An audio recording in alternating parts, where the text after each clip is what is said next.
Good day everyone, we are Group 3 and our topic is Intramuros Administration. List of contents may include introduction, history, key official, mission and vision, key takeaways, Intramuros sites, function, role, facts, program, activities, and conclusion. Intramuros Administration. Introduction. This introduction gives a thorough overview of the Intramuros Administration, an essential company entrusted with preserving Manila Intramuros, a historical and cultural gem. This overview clarifies Intramuros Administration's major function in protecting this famous landmark for future generations to treasure and explore. From the founding to its current mission, additionally, as you can see, we have added the important role and the importance of IA official in the followings. The mission of Intramuros Administration is to protect and conserve the historical and cultural value of significance of Intramuros while advancing and guiding urban development within, and contributing to the strengthening of the Filipinos' national identity and sense of belonging and pride. Intramuros Administration envisioned Intramuros as model urban site of national historical and cultural heritage, sustaining people and life system within and contributing to the national cultural socio-economic progress. History. It was established on April 10, 1979 as under the non-funct Ministry of Human Settlement by virtue of Presidential Decree 1616 issued by Presidential Ferdinand Marcos. Execution Order Number 120 recognized the Ministry of Tourism, which became the Department of Tourism or DOT on January 30, 1987. Intramuros site. They have Port Santiago. Port Santiago was built in 1590 on the site of the citadel of Raja Sulaiman as the main defense fortress of Manila during the Spanish colonial era. The port was declared a national cultural treasure in 2014. Museo de Intramuros. Museo de Intramuros houses the vast collection of ecclesiastical artifacts of the Intramuros administration.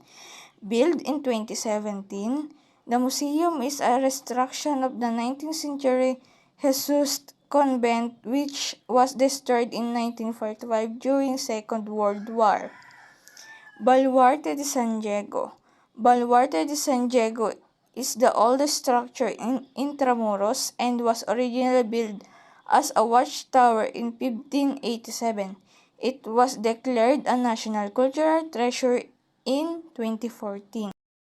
Intramuros Administration. The Intramuros Administration or IA is responsible for the orderly restoration and development of Intramuros as a monument to the Hispanic period in Philippine history. Intramuros role in the tourism industry in the Philippines. Ano nga ba ang role nito sa Manila ngayon newly generation natin? Since it was built a long time ago, our country or the Department of the Tourism preserve its structure, administer, at kung ano-ano pa, na-develop sa Intramuros until now. Many local and foreigner visiting the Intramuros to recall the past of the Manila since it was built on Spanish period. Magmula sa kainan at transportasyon para malibot ang Intramuros Manila na masasabi nating na preserve ang Intramuros Manila mapahanggang sa ngayon. Official. Honorable Maria Esperanza Cristina Garcia Prasco, Chairman Person, Secretary, Department of Tourism. Members: Honorable Joan M. Padilla, Administrator, Intramuros Administration. Honorable Amena F.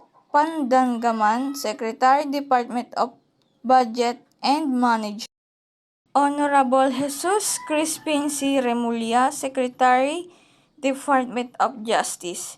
Honorable Ralph G. Recto, Secretary, Department of Finance. Honorable Manuel M. Bonawan, Secretary, Department of Public Works and Highways. Honorable Arsenio M. Balisacan, PhD, Director General, National Economic Development Authority. Honorable Lisa Guerrero Nakpil, Chairperson, National Historical Commission of the Philippines. Honorable Maria Margarita Montemayor Nograles, Executive Director, Tourism Promotion Board. Honorable Maria Sheila Honrado Lacuna Pangan, MD, Mayor, City of Manila. Honorable Mark T. Lapid, Chief Operating Officer, Tourism Infrastructure and Enterprise Zone Authority or CHEZA. Facts about Intramuros. Spanish Governor Manuel Lopez de Legazpi founded the walled city of Intramuros in 1571. At the time, it was the entire city of Manila with its 20-foot high, 6 meters wall, moats on all sides, and 7 fortified gateway. The 163-acre, 66-hectare citadel was impregnable. However, the city sustained considerable damage during World War II bombings and extensive restoration work has since taken place on the walls, city gates, and many of the historic buildings. Activities and program in Intramuros. The Intramuros Learning Sessions is the educational webinar series of the Intramuros administration. The AI is an attached national government agency under the Department of Tourism. Topics are interdisciplinary and cover themes related to Intramuros and Manila studies, Philippine studies, as well as culture heritage studies. Pursuant to AI's charter, that ILS aims to contribute to the strengthening of the Filipino national identity and sense of belonging and pride. The internship program of Intramuros Administration through the Center of Intramuros Studies is a research-oriented learning opportunity for interns to work directly with the administration in its work in directing the orderly development and restoration of the walled city. As such, the administration is investing in getting students and emerging professionals exposed to Intramuros studies, Manila studies, and heritage management.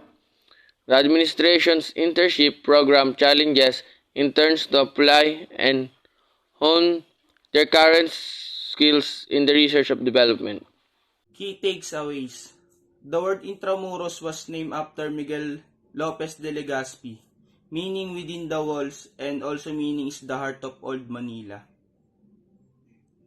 Dahil tinagurian siyang Heart of Manila, it declared a national cultural treasure last 2014.